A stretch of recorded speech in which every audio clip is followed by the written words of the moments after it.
Ola, chámome Lucía e hoxe vouvos a falar dun libro chamado Tonecho de Rebordechao, escrito por Breogán Ribeiro. Este libro trata dun rapaz chamado Tonecho.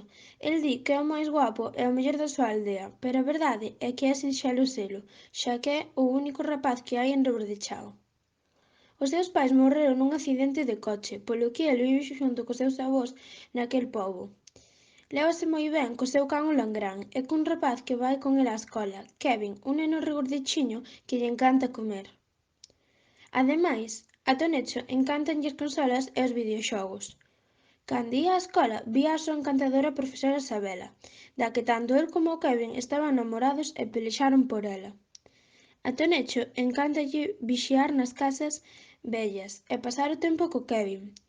O avó contarlle a Tonecho moitas cousas interesantes. Durante o libro, a súa avoa terá que ir á mesa o día das eleccións.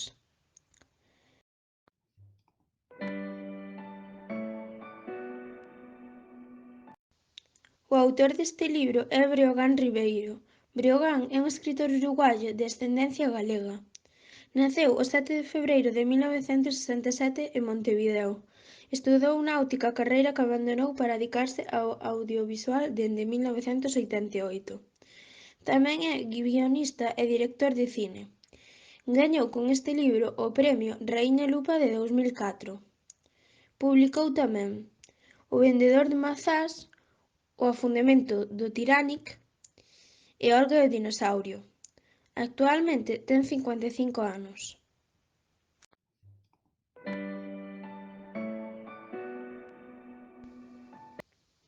Neste caso non teño personaxe preferido, xa que todos me gustaron moito. Aínda que quizais sexa Tonecho, xa que é moi divertido. Este libro é moi entretido. Recoméndovelo. Auriño, amigos!